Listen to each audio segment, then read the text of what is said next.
Breaking news out of Las Vegas. The Raiders have been rocked with shocking news that no one saw coming.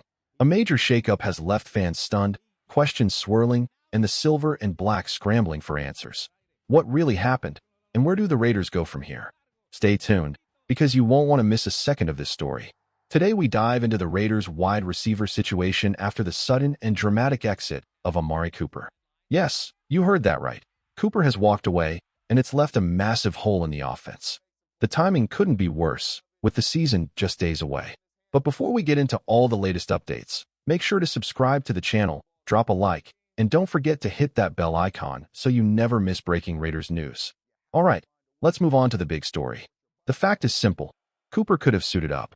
He could have been a key contributor. Instead, he decided to walk away, leaving his teammates, the coaching staff, and Raider Nation stunned. Reports leading up to this week suggested issues with conditioning, speed, and effort. And while the team was hopeful he could at least provide depth as a WR4 or WR5, that won't be happening anymore. So what's next for the Raiders? The front office now has an open roster spot to work with.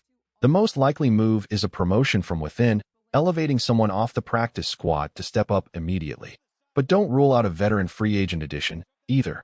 There are experienced wideouts still available who could bring leadership and reliability to the offense. Bottom line, this is more than just a roster move. It's a statement.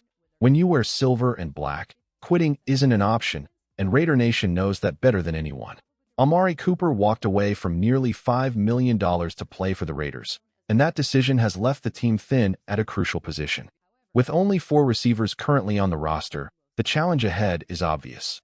This offense, which leaned heavily on 3 wide sets in the preseason, now needs depth fast. 2 of those 4 receivers are rookies, and while there's promise in players like Trey Tucker, he's still unproven under the bright lights of the regular season. That lack of experience puts added pressure on the rest of the unit to step up immediately. So who can realistically absorb the snaps and production Cooper left behind? Let's break it down. At number 5, Alex Bachman, a hard worker who could see a promotion from the practice squad, giving the team a dependable depth piece. At 4 and 3, Dante Thornton and Trey Tucker. Both are vertical threats, capable of stretching the field, but their consistency will be tested quickly. At number 2, Jack Besh, a physical presence who can handle contact and carve out a role as a reliable 4th receiver. And finally, at number 1, Jakobi Meyers. Already the team's primary slot weapon, Meyers becomes the most natural choice to handle the responsibilities Cooper left behind. He has the quickness and reliability to keep this passing game afloat, and his role is about to grow even larger. The bottom line? The Raiders don't just need receivers. They need answers, and they need them fast. I'm not losing sleep, and neither are the Raiders. If someone doesn't want to wear the silver and black, the door closes and the snaps go to the guys who do. That means more work for Jakobi Meyers, Jack Besh, Trey Tucker, and Dante Thornton Jr. hungry players. Earn it players. Now, here's where it gets interesting. With that spot open, the Raiders have 2 lanes. Internal elevation.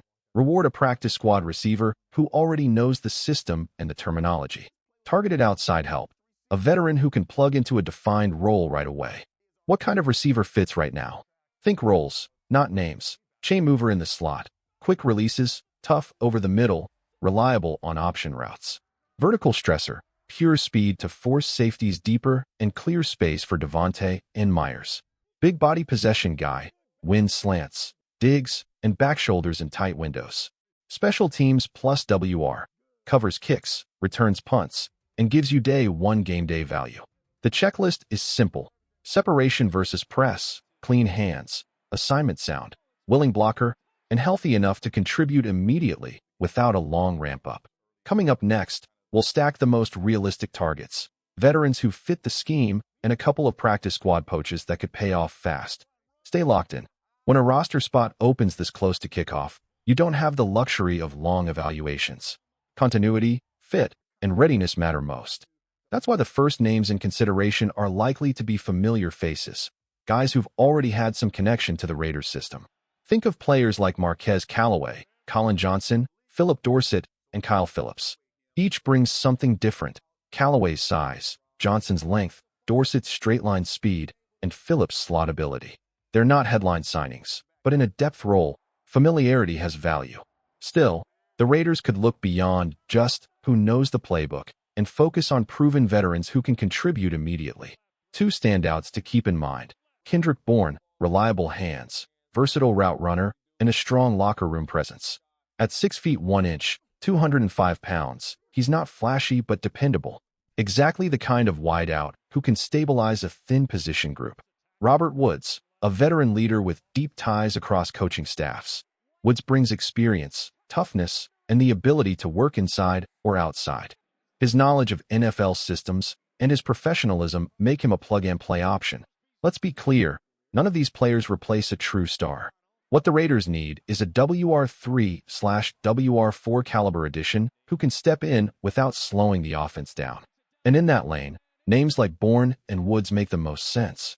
When you're searching for immediate help, it's not always about star power. It's about finding the right fit, a player who can contribute on day one and give this offense stability. Here are 5 names the Raiders could realistically explore. Robert Woods, the most logical option. A proven veteran with ties to multiple coaches on this staff, Woods brings leadership, professionalism, and versatility.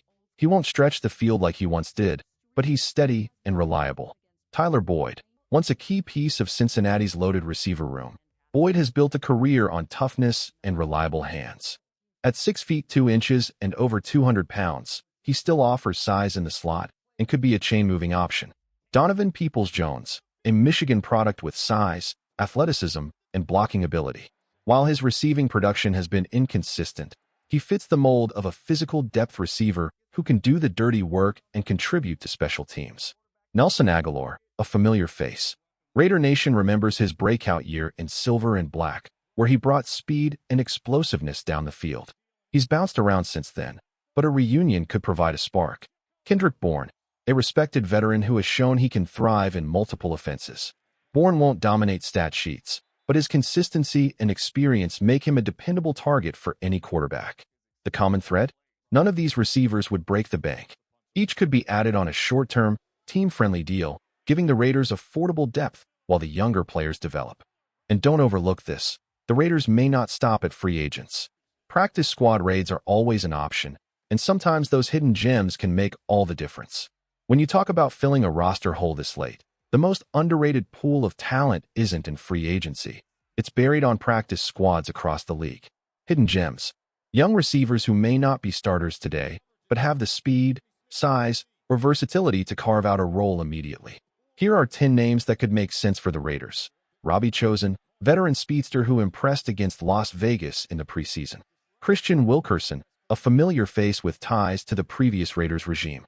Gabe Davis, a vertical threat from Buffalo's system, capable of stretching defenses. Malachi Clay, explosive athlete with untapped potential, tailor-made for creative schemes. Tyler Scott, perhaps the most intriguing option. He played under coaches with direct ties to the Raiders and already has a reputation for toughness and sharp route running. Javon Baker, a strong, physical target who can work the boundary. Nick Nash, dynamic slot receiver, elusive and quick in space. Kadir Ismail, hybrid wideout with size, versatility, and preseason experience with Las Vegas. Mecole Hardman, pure burner speed, dangerous after the catch, and adds special teams value. Ricky White, a local Las Vegas product with plenty of upside, bringing energy and familiarity with Raider Nation. The value in a practice squad pickup isn't about replacing a star. It's about depth, flexibility, and upside. Sometimes those overlooked players become the spark a team didn't know it needed. And with week 1 around the corner, the clock is ticking. The Raiders can't afford to wait long.